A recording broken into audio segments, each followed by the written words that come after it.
Yo, what's going on, snipers, and welcome back to our Halifax Raiders Draft Glory franchise mode here in NHL 24. So in last episode, we had a little bit of another retool in our offseason, obviously after the lack of success in the playoffs, but I think our team is still looking pretty good. I did make a couple changes since the last episode, and I think our team could still do well, obviously, during the regular season. I'm hoping we're going to be a good playoff team, but it's all going to depend on, I guess, how this game feels. But basically, I went ahead and made some adjustments, so I will show you guys quickly our coaching staff. These are in regards to some comments, but I'll get to those comments after this. But we did adjust our coaching staff, so now we actually have a bunch of coaches. We did, I think it was Chapman and Eastwood I hired.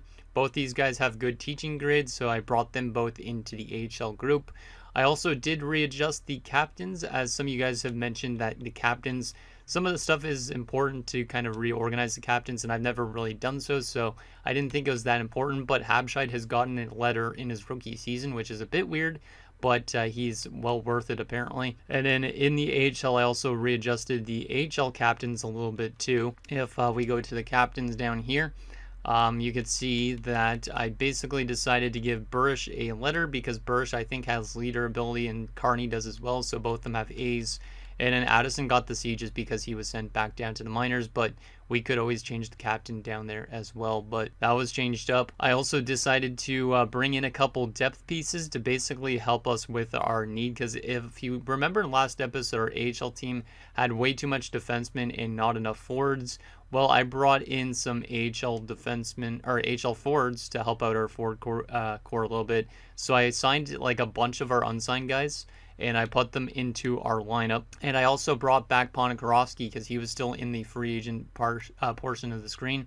So he's a 73 overall. He will be jumping to the AHL again and playing with some of the younger talent, helping them out because he was a former draft pick of ours. I was allowed to actually sign him. And then, like I said, I did sign a couple guys to the DLC, like Sakara, for example. Dodge, I think, was already signed, but there was a couple other guys that I signed just to make sure we have enough forwards on our group. Also, you can see I reorganized the defensive core, so Hartnell and Cardwell will play together on that top six pairing, both medium elite two-way defensemen, and they will also be getting power play time, even though there's a minus. It's basically got our best potential players on the power play units, so that way we're setting them up for some success. So there is a bit of change to the AHL. And then, as you recently saw, the AHL or NHL team went through a very, very interesting overhaul. So basically, we are going to try something completely different. We have Lassick playing on the top line with Wilm down the middle and Lehman. Ahinen's going to be playing down the middle with Weber and Hamalainen.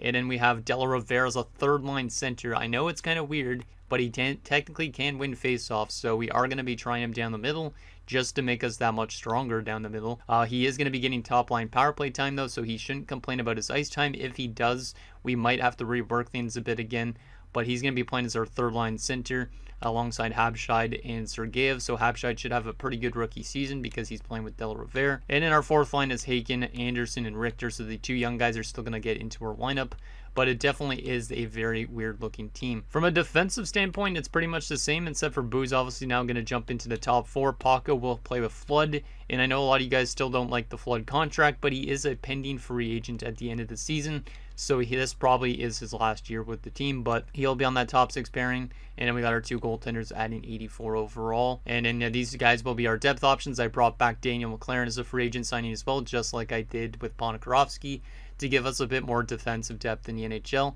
And then, Sharov was called up as a depth piece because he was great last year. And Mathieu is going to be depth to start off with, but he might get thrown in depending on how Richter does. I'm not 100% sure what I'll do with that, but I think I want to keep Richter in the lineup because he's decent enough. But Mathieu might get thrown in occasionally just so he doesn't lose morale, because obviously if he does, that might hurt our team a little bit too. So yeah, we made quite a bit of changes to the team, and I'm very excited to see what this team could do. Obviously the regular season doesn't matter at all though. We want to make the playoffs for sure though, but once it comes to the actual playoffs itself, we want to have our success, and hopefully we could get that. So anyways, let's get into your guys' comments now. I know I've rambled on for quite a while there, but wanted to show you guys all the adjustments I made, just because I know sometimes I don't really have as much time to make adjustments, but I tried my best to come up with some different line adjustments and all that stuff for the AHL, NHL, and hopefully it works out in our favor. So the first comment is from Sanra Otaku. It says, for both your NHL and AHL teams, make sure the leaders in the locker room have letters on the front of their jerseys. Abshide should have an A and B third line, and he's still with the club when Wilm retires. Promote him to captain. Cardwell's offensive awareness doesn't look terrible for a two-way defenseman. Put him on the first power play unit to see if that helps his growth on that side of the puck. So yeah, we basically did exactly that. That's why I showed you guys that at the beginning of the episode, is because I went and I read Senator Taku's comment about doing that. So yeah, Habscheid has an A in his first season, but he might become our future captain once Wilm retires. Next comment is from Flame Husky, who says, to mix it up, have Mauricio, Ahinen, and Della as your centermen, see what happens. And that's exactly what we did as well, because I wanted to take that into account, and I think it could end up helping us because we're spreading out the X factors a bit throughout our lineup, and it's not just one line. The next comment is from James Hollinghead, who says, could you check the free agent pool by forwards and compare the free agent list with the previous episodes where you've let go of players to sign for the fourth line and depth in the AHL? Also, it may be best to send one of those young centers that have been called up to the NHL and calling up an older, slightly less higher overall player to help with the growth of the younger player. There's going to be some tough decisions made very soon about which players to develop or not. And that's basically exactly also what I did, because technically that's why I brought Ponikarovsky back, why I brought McLaren back, is because we needed that depth to help out with our team. And also, I did call up Sharov just so that way we'd get our AHL players or our top prospects. Like, I think there was another guy down there in the minors. I can't remember who it was. I think it was Hartman. He got sent back down because I wanted to keep Sharov as a depth option, and I wanted Hartman to maybe get one more year of AHL time before he comes up to the NHL. The next comment is from Logan May, who says, told you, second line center needed. I was on the keep FBZ train. Centers and puck moving defensemen have to be your focus. Don't forget to sign AHL coaches with good teaching. I went ahead and already did that coaching stuff. And yeah, about the FBZ situation, that's the only reason I was thinking of holding on to him as well. But a lot of people were adamant about moving him out just because he wasn't performing. But I think we kind of could have used him still at this stage, because if we would have held on to him, there was a better chance we would have had ourselves the second line center right here, because you would have had Ahinen still as the top line center, Wilm as a winger. And then you probably would have had Della as a winger still on the second line, and you probably would have had FEZ in this spot. But because we let him go, it definitely sacrificed our depth quite a bit. The good thing is, at least with Anderson and Richter, both those guys at least being center prospects, hopefully they could develop enough where they're actually taking over in these type of spots. But obviously, once we start losing guys like Ahinen and Wilm to retirement, our team down the middle is going to become worse and worse. The next comment is from Dustin Mold, who says, get rid of your low overall guys in the bottom six and prioritize the young guys. The same thing with the defense. That Flood deal aged horribly as well. And like I said, I disagree about the Flood deal, considering he's pending free agent right now, and his morale should go back up because he is playing. If his morale doesn't go back up, obviously that kind of sucks, but I think he'll be okay for the rest of the season, and then we have other guys that eventually could take over that role for him. And then about get the low overall guys out of the bottom six and prioritize the young guys. Technically, that's what we're doing in a way, because Habscheid's a young guy. Richter and Anderson are also in, so it is given a little bit of prioritization to our top young talent. But obviously, we're very deep on our left side for some reason, so that's one area that is like going to be tough to kind of manage, is our wingers and who's going to be on which lines, because you have guys like Sergeyev, who's a second line player, but he's not even on the second line. So we'll see if we're able to get everybody as much ice time as possible, or else we might get into a little bit of morale crises. And in our final and last comment, because it's a very long comment, from Ian.Nolov, who says, been thinking a while after this episode, no press conference this time. I think I've got got to say something else here. Number one, dear Mr. Coach, I was telling you about to hire as much A+ scouts every offseason since like the 5th episode. As I knew, when the quality of the draft is set to low, it is unlikely to find good prospects. But you said Bs are good, so I suppose you should have found time to replace the weaker ones and analyze searching by potential plus close look on overall pre-ratings, isn't it? We'll work on the right direction, right? So the scouts, I'll show you actually. The scouts, I have been hiring the best scouts that are out there. There's nobody better technically than our current scouts, which is the crazy thing. We have all our scouts, you can see a good chunk of them are A, and all these B ones are technically better than the next ones that are out there. If we go to ones that are out there, it was always C's. Even in the off seasons, it was C's. So I don't think we're doing a bad job at bringing in scouts. I just think for some reason Maybe our scouts are just like taking the year off or something instead, but I don't think there's any reason why we're not drafting that well, because I don't even think I have it on low draft settings, so I don't know why we're getting low drafts or bad drafts. Like if we go to settings here, let me take a look at this because I haven't checked in a while. If we go to rules, I think it was. Let's see, where is draft quality? Yeah, see, draft quality set to medium, prospect quality set to medium, so we should be getting decent prospects because I've never changed that, and I usually always get good prospects in that, so we'll see what ends up happening, but it seems like we're just getting a very bad luck of the draw, so to speak. Number 2, Weber to the third, top 6 potential alongside Haken and Habscheid, Hamalainen to the second line, Mathieu or Richter to the AHL to fulfill the team forward-wise, Mangone and number 1 forward scratched. Try to put everyone on their natural spots.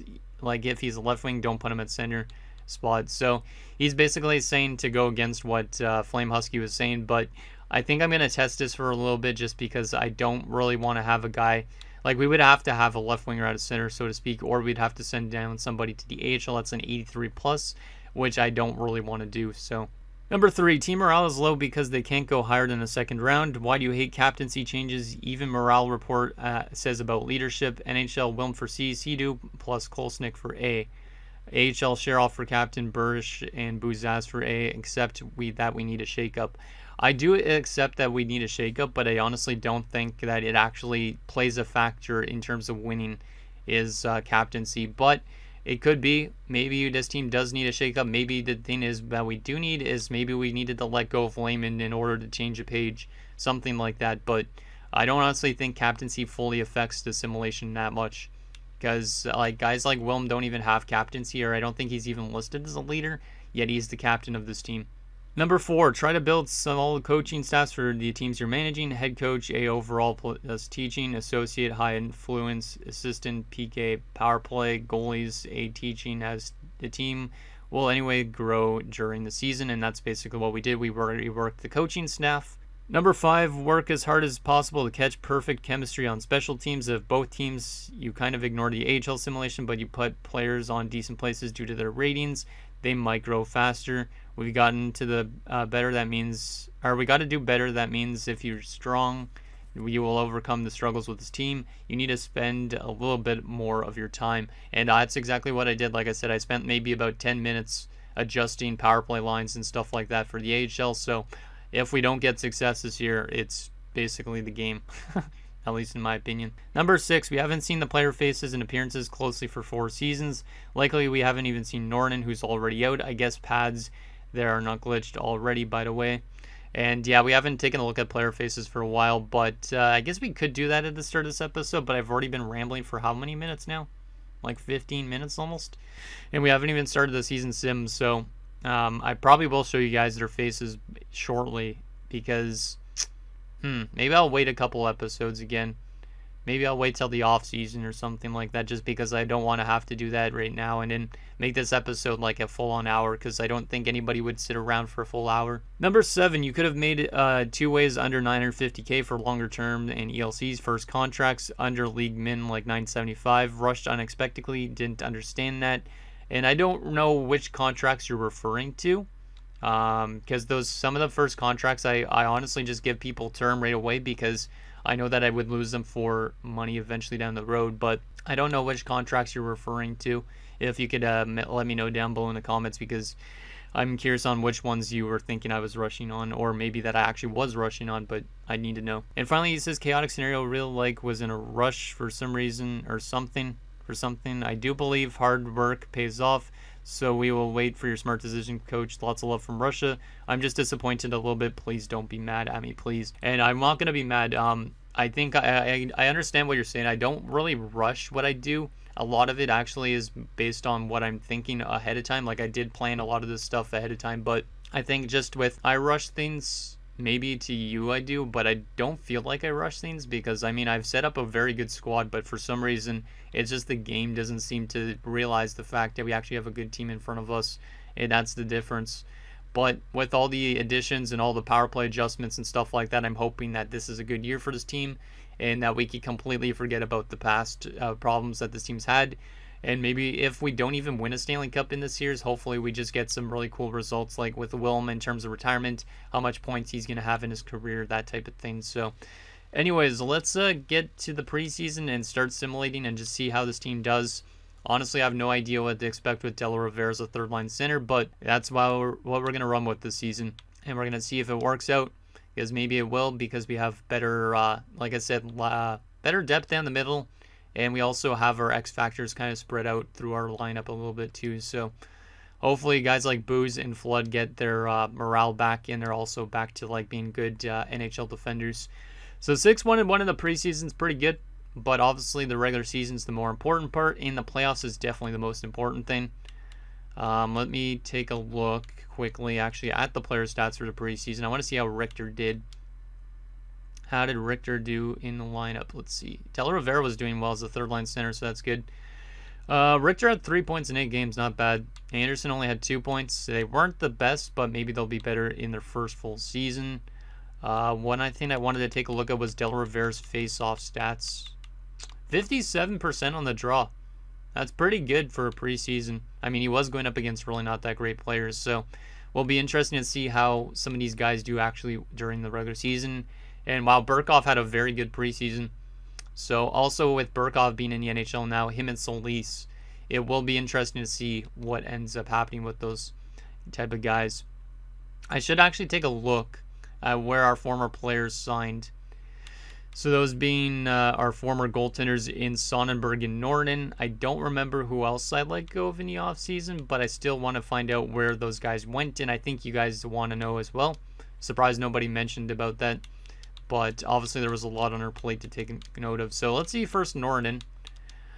Hopefully some of these guys could come back to the team down the road. I think I spelled Norden wrong, right? Maybe not. Yeah, I think I did. What did I... Nor... Is it an A? It might be an A. No. Nor in it... Oh, maybe it's like... I don't really remember... Oh, wait. Maybe I'm not in... Wait. Nor... I don't even remember how to spell it. Is it like that? No, I don't think so. I'm going to have to maybe just search through teams. I don't remember how to spell his name, which is bad. You'd think I would have remembered it. Sonnenberg, though. Where did he go? At least that's an easy name to find. So, Sonnenberg, let's see. He went to the Dallas Stars on a 2-year deal. So, yeah, Sonnenberg could easily return to this team in a few years if we really want to, but I don't really know if he's going to need to, but that's where he signed, is in Dallas. But Norden, I got to take a look at through the contract screen. Where did he go? Because I don't remember how to spell his last name for some weird reason. You'd think I would know so, with that being an actual NHL former player's last name. Where are you, Norden? That's all I want to know. You got to be somewhere. Just what team? I know this has been a lot of stuff just to start the episode. We're like 20 minutes in and we haven't even started the season sim, but it is what it is. Let's see. Where are you, Norden? Oh, there he is. Oh, yeah, it's Noro, not Nori. There he is. Okay, Colorado on a... Wow. He got like a 6-year deal? Is that what I'm seeing? A 6-year deal? Yep, 6-year deal at 6.25. So, shout out to Norden, who is going to be in Colorado for the long haul. So, good on him. Good on him getting some term. Good on him. I don't think I would have wanted to pay him a 6x6, but anyways, let's start simulating the season and see how we do. We will go to January the 1st. Take it a little bit slower just so we can kind of see how our players are doing by that point, if we need to make any adjustments. Bear White has been injured in the AHL. We'll go replace player for now. I forgot what that injuries are on at the moment, which is not great. Oh, no, Mauricio. He doesn't get injured often. Of course, we had to get slapped with the Mauricio Wilm injury, but that will put Sheriff on the top line. But Mauricio gets injured with a mild concussion. At least he's out for only a few days. Can we win games without him? Sidu's now been injured. We'll go replace player on him since we have our depth options. But we are off to a good start this season, even with those injuries, which is nice. But, Sheriff should have been doing pretty good on that top line, right? Yep, point per game as a depth option. Exactly what we like to see from the Sheriff, and that's why he's not in the minors, because we need to have good depth players. McLaren is still in. Well, Sidu is injured at the moment. That's one thing that I hope doesn't hurt us is the injuries, because injuries are not great. Sea-Doo is back. That is good. So then we could take Daniel McLaren out. It's good that we signed Daniel McLaren, because or else we wouldn't have had a great depth defenseman, or else we would have to call somebody up maybe. I'm also going to take note at the AHL and see how they're doing at the halfway point of the season as well, because the AHL team should hypothetically be doing really well at that point. So we got to get Bear White back in. He's also a center / left winger. That's why he's on the left wing side of things, in case you guys want him playing in a proper position. Oh my goodness, and Kolesnik's been injured with a hernia. Yikes. That is a major injury to have. Let's go replace player, so that's going to get McLaren in again. Wow, we're getting slapped with injuries, and Sekera gets injured. Let's go replace player. We'll have to put Sekera back in, but we are getting hit with the injury bug currently, which is not great. Booze was never injured. We are losing a little bit more games recently, but it's probably because of the injuries. I don't think it's anything else to do with that. So Gertson's going to come out. I think, wait, was Sekera in that spot? Yeah, I think he was, if I remember right. So Gertson comes out, Sekera comes in. Sekera's a 68 grinder, so it will be interesting to see if he develops into being something for our NHL team at some point. Yeah, it's a little bit of a weird start to the season, but it's probably injuries that are making us simulate like this right now. Good year for rookies. We'll see if that's actually the case, because hopefully we can get some good prospects in to our NHL team. That would be great, because obviously we haven't had a really solid draft in a while. McLaren comes out. In comes Kolesnik. That should help out with our defensive play quite a bit. We'll see what ends up happening with that. And now the team's starting to win games again. Good. Yep. There we go. Now that we're back to full health, we're winning games again.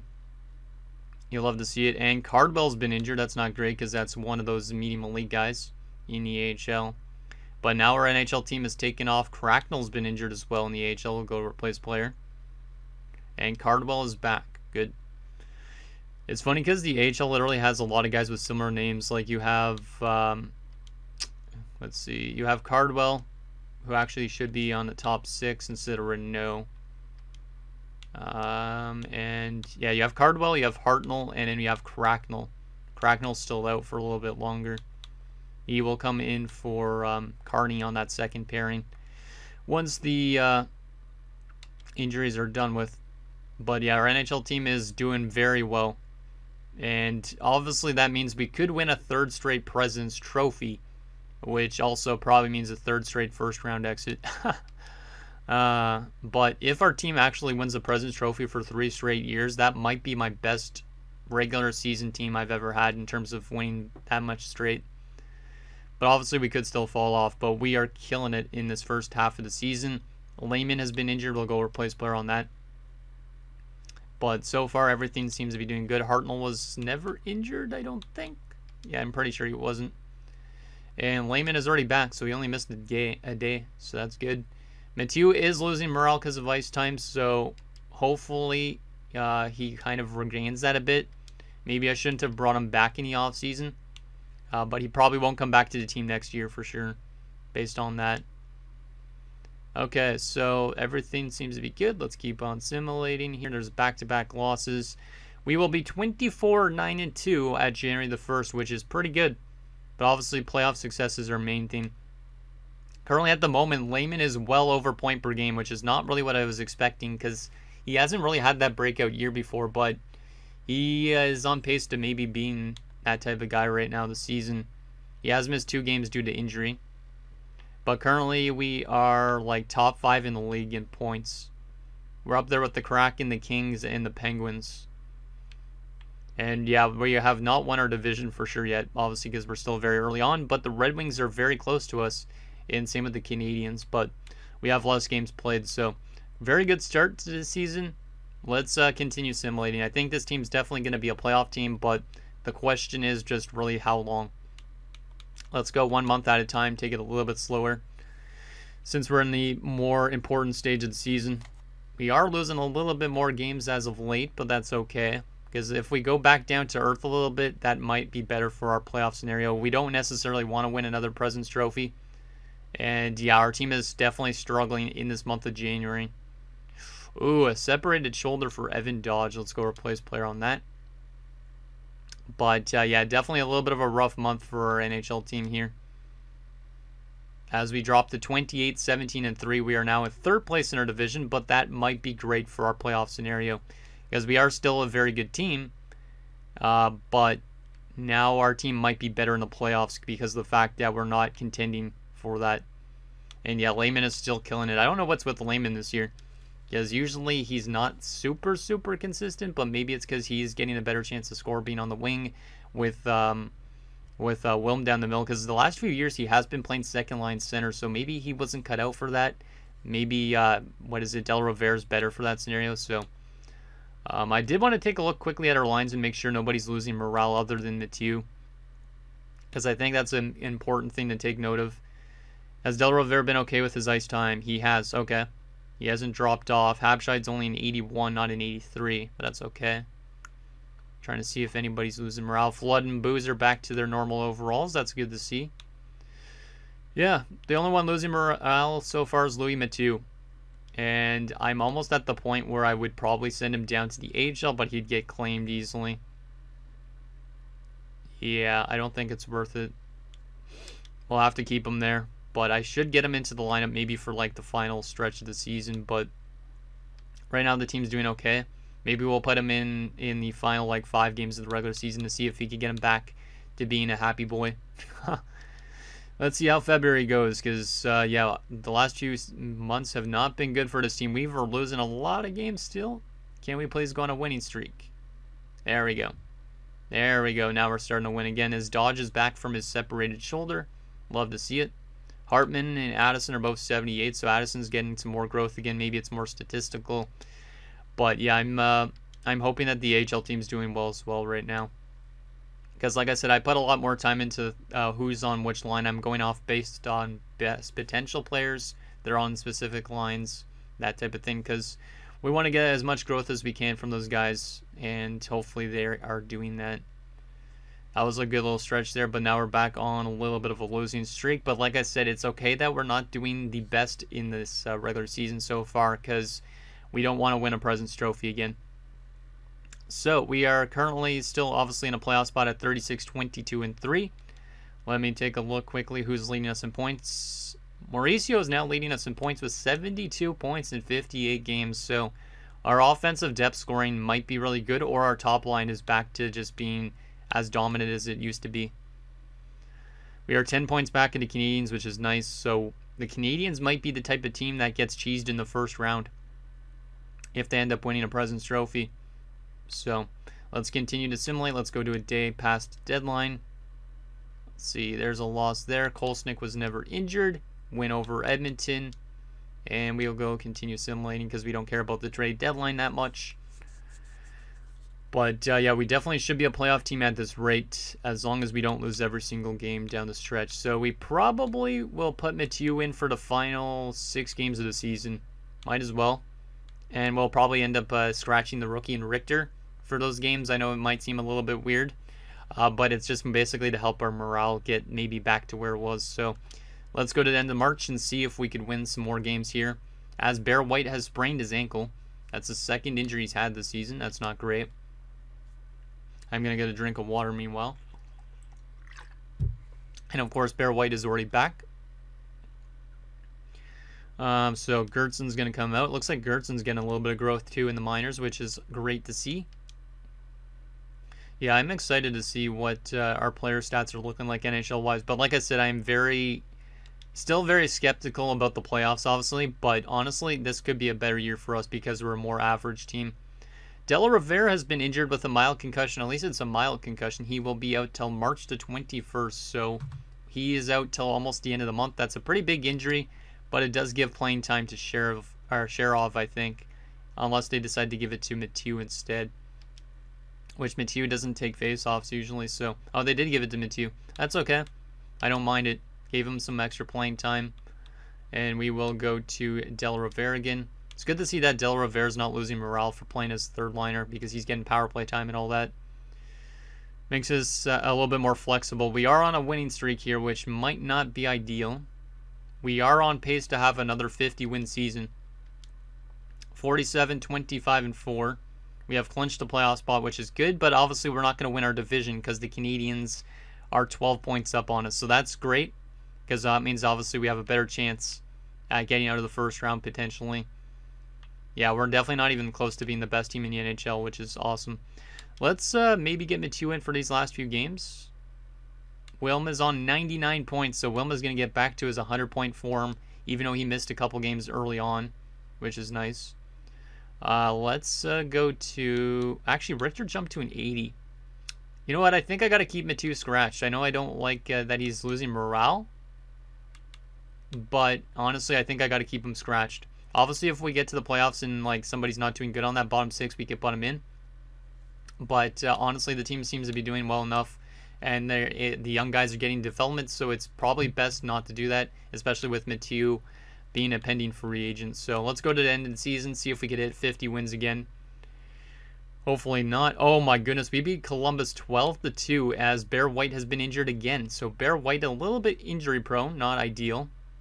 And we are going to hit 50 wins for the third consecutive season, I think, which is kind of nice considering the fact we've let go of some pretty good players. And this is also with a new looking goaltending combination with Solis and also Burkov. Like, I'm curious on how good Burkov's rookie season is. 51, 27, and 4. Pretty good. Pretty good. Where does that finish us in our division? Second place with 106 points. I don't know if we simulated too good this season. I hope we didn't, because if we simulated too good, we might be a first round exit still. But Mauricio Wilm, 109 points. Let's go, Mauricio. That's exactly what we need from him, and hopefully he has a better playoffs because he has been a little bit snake bitten in the playoffs at times. So let's take a look at our team stats and player stats. So we finished as the 7th best team in the NHL, which might give us a lot better chances. 7 is a lucky number for a lot of people too, so I'm hoping that this is the spot that wins us a Stanley Cup because we're behind the Pittsburgh Penguins, the Rangers, and the Canadians in the Eastern Conference. So we're technically the 4th best Eastern Conference team. Does that give us a little bit of a psychological edge potentially? In terms of goals for per game wise, we were, where are we? We're number 9, is that? No, number 8 in offense, so we are a very good offensive team. Montreal was number 1, but they're probably going to get knocked out in round 1. We were tied for the 3rd best defensive team in the NHL. Our defensive core might not look great on paper. We might have 2 young goaltenders, but we were good defensively. Power play percentage wise, we were up there as well. We were top 15, like 12th or so, my guess. And our penalty kill was 2nd best, so we were very solid in everything. We also scored a lead league 14 shorthanded goals, tied with the St. Louis Blues. 29, 9-3 on home ice, and 22, 18-1 on home ice. So once again, this team has proven that they're a good regular season team. The question is, are they a good playoff team? And I also do want to take a look and see if the AHL team is on to the route to the playoffs. They are. Let's go, Burnaby. 45, 27, and 10 at this point. They scored a decent amount of goals, looks like. Gave up a lot of goals, actually. But I'm very curious on some of the player stats down there. It looks like the penalty kill was actually pretty good, though. 10 shorthanded goals down there. So between our NHL and AHL team, we had 24 shorthanded goals, which is kind of nice. Okay, well, let's take a look at our player stats for the NHL and AHL as well, and also stats around the league. And then we got to see who we're going up against in round number 1. So Wilm was great, as he usually is, plus 52. Wow. So Mauricio Wilm, what a year. He's almost back to even in terms of plus minus. He's almost also at 1,500 career points. He's 33 years old now at this point. And he's still got that exact franchise. He's still a 97 overall. So I'm thinking at this rate he might play till 40, which is great. Second line wise, I'm not super happy with Ahinen's plus minus. But who knows, maybe it's better in the playoffs. But 67 points is okay. It's not as good as it has been. He's definitely dropped off a lot offensively when he doesn't play with Wilm. And yeah, minus 12 is not ideal, but it is okay. His contract may be a bit high. But Ricardo Richter, he definitely deserved to stay on that. He was on the second line power play. So he got 8 power play goals and 10 power play points, but 29 goals for the young man. That is really great. Really great. Still an 80 overall depth forward, but that's exactly what we kind of want from Richter. He wasn't playing in his natural position, but he did well. Didn't get a lot of ice time, but he definitely was looking okay. Anderson on his rookie season, not bad either. 23 points and a +6. I mean, that's the type of player he is. He is a grinder. So he's not going to pick up the most points in the world, but he did well defensively. Sharov had 3 points in 3 games. Left wing wise, Lehman on 95 points and a +47. Yeah, the top line did really well. So that might be a career high for Lehman. He's now also over 1,000 points in his career, just under a point per game. And then Lasic, 86 points and a +35. I believe he's got, one more season left in his contract. So that's going to be interesting. We might have to let him go with the other amount of left wingers we have. But Lasic has been a much better player over these last few years, which is awesome. Hamelainen on 55 points is pretty good. -6, not ideal, but that's okay. Weber on 50 points, -8. So a couple bad minuses in terms of plus-minus, but depth scoring-wise, very good. Habscheid on 38 points in his rookie season. He didn't get any power play time, but picked up 17 goals in the process. So very solid for Habscheid. Haken on 33 is also very good. Love to see it. Right wing-wise, what do we got here? De La Rovera only on 58 points. So definitely because of the fact he didn't get to play with the top guys, he's starting to drop off offensively. It makes sense. The real question is, how did he do down the middle? He had 4 short-handed points this year, so he was good on that side of things. 47% on the face-off dot is not bad. It's not great, but it's not bad either. So I will take that from De La Rovera. Sergeyev on 37 points, not bad. And Mathieu had 4 points in 4 games as a depth option. Obviously, he's probably gone from this team at the end of the season, but still not too bad. Defensively, Boys on 30 points, +19. Kolesnik on 24, +20. Booz on 23, +21. Sidu had 23 points and a +17. Love to see it. Flood on 20 points, +19. I will take that from him. Paco 9 points, +15. And then McLaren as a depth option was almost point per game, 7 points in 13 games, but a -6. Yikes. So defensively, very happy with the team. Goaltending wise, Burkov in his rookie season was 30-12-1 with 1 shutout and a .906 and a 2.97. Makes me think he's the playoff guy for us. And Solis as the backup, 21-15-3 with no shutouts and 900 and a 302. So our goaltending could be better, but we're likely going to run Burkov to start the playoffs. No assists from either of our goaltenders. So, impressed with the NHL team. How about the AHL briefly? Addison was good. He hopefully will be back to the NHL soon. Hartman was good, as he should be. Looks like we got production from our top guys as we kind of need. Bear White didn't do too well as the first liner, as a low elite. He is 24 years old now at this point, but he didn't do too well. 34 points only. Was injured a couple times, though. From a defensive standpoint, Burish was great. Burish might be soon enough an NHL defender. We'll see. Cracknell was solid. He should be technically in the NHL at this point. Mangone back in the AHL. Technically should be in the NHL soon too. Fragapane up to a 76. He might be NHL bound soon too. And then our 2 medium elite defensemen. Hartnell's up to a 74 at 22, coming off a 29-point season. And Cardwell's at 19 points up to a 66. Not bad. Goaltending wise, our 2 medium elite goalies in the AHL. Budens was great. Michelli, on the other hand, was a bit average, but Budens was definitely the better of the 2. Budens is a 74 now. Michelli is a 72. Okay, not bad. Not bad at all. So, let's take a look at stats around the league now. And then we'll see who we're facing in round 1. So, holy crap. I don't think I've ever seen this guy in this franchise mode. So, that's really weird. Junior Alos, 118 points for Seattle. I don't think I've ever seen the guy up here in points. Yeah, where the hell did that point production come from all of a sudden?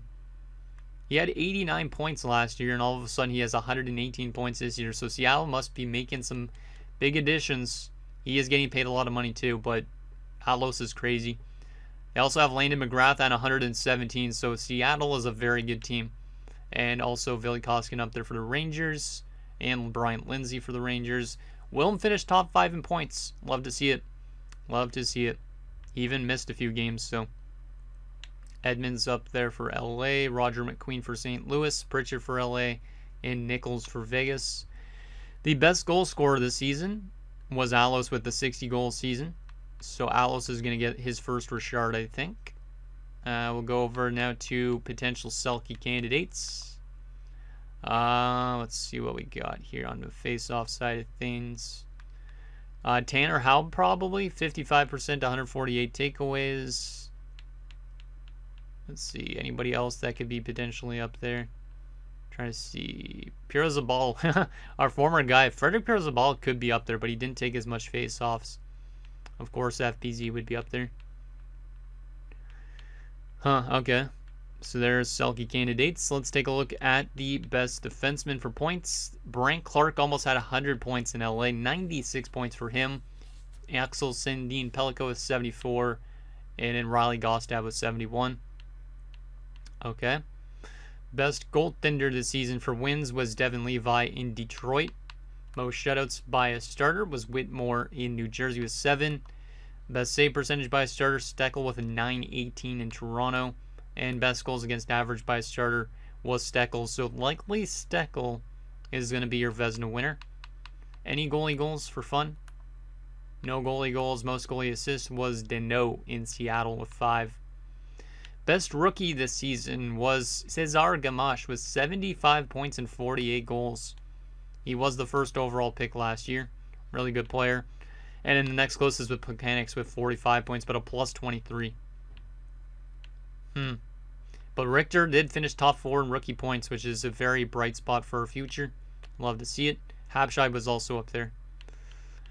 Best rookie goaltender was probably Burkov for us. I don't think he's going to get any Calder votes, but he did well enough in his rookie season. So there is all of that. Now the real question is, who are we playing in round 1? And also, obviously, for next episode, are we going to be able to get ourselves far in the playoffs or not? Let's see, who are we going up against? It's going to be the Detroit Red Wings. So it's another team we've already played before in the playoffs, because we played Detroit a few years ago, I think, and we got eliminated in round 2.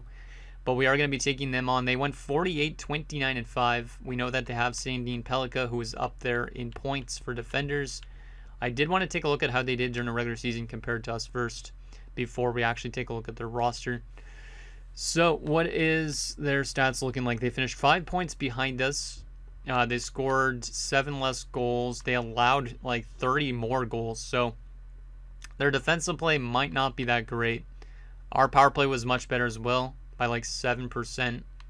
And their penalty kill was only 0.1% worse than us. So we have similar penalty kills, but we're a better defensive team at 5-on-5. They scored 7 shorthanded goals to our 14. Okay, what does their team look like? Is it a good team, or is it a team that might cheese us? Let's see. Hopefully it's a team we could beat, though. Like I said, I want to get to the Stanley Cup Finals this season, or the Conference Finals, because anything short of that is a unsuccessful season. So, top line, Philip Ellington, Ralph Wennerberg, and Marco Kasper. Very solid top line. Second line, Matthew Nyes, Marco Rossi, and Lucas Raymond. Solid second line. Nyes is a little bit weak, though. Spencer Messier on a third line with Rene Letang and Logan McKee. So, third line is pretty solid down the middle. Like they definitely have good center depth on this team. In a fourth line, Nathaniel Doig, Samuel Perns, and Nico Huttinen. So, yeah, their center depth is good. Their winger depth is a bit weak, especially on the left side, but in general, their winger depth is not the best. Defensively, they are pretty solid with 3 guys, but 3 other guys not so much. So they have Peter Dano and Axel Sandin Pellica, Simon Edvinsson. I think it's Simon Edvinsson, but Simone would sound cool too. Franklin Goddard and Gordy Chimera, or Chimera. Chimera. Yeah, it's Chimera. Like Jason Chimera. I don't know, it's Jason Chimera. Yeah, not Chimera. Chimera is like a friggin' thing from like Greek times, I think. Quincy Motzko is the other defender. So these 3 defensemen are all kind of like barely top 6 defensemen. And then these 3 guys are very good. So from a defensive standpoint, maybe we could take advantage of that and score on it. And then goaltending wise, they're not very good, because Devin Levi, even though he had a really good season, He's only an 80 overall, so he might be a cheese goaltender, but he is near the end of his career. And Jesper Brodin is the backup, who's a medium elite 70 overall goaltender. Weird. Depth-wise, they have Dylan Holloway, Ethan Gauthier, and Oleg Kolesnik, who might be related to the Kolesnik on our team. Looks like he's losing morale, though, just like Mathieu is on our team, because he's a 75 third-line scorer. Okay. So I think we definitely have the better team on paper, but them being that good down the middle as well might play a factor. I think we should be able to beat them, but it's going to be definitely an interesting matchup because obviously our lack of playoff success makes me a little bit weary that we're not going to be able to win. But you never know. This could be the year for this team. So anyways, guys, that's going to do it for this episode of our Halifax Raiders Draft to Glory franchise mode. So in next episode, we'll take it to round 1 against the Detroit Red Wings as we look to begin our quest for a Stanley Cup. And hopefully this is the year that this team could rewrite all the problems from the past few years. So anything down below, and I'll see you guys next time.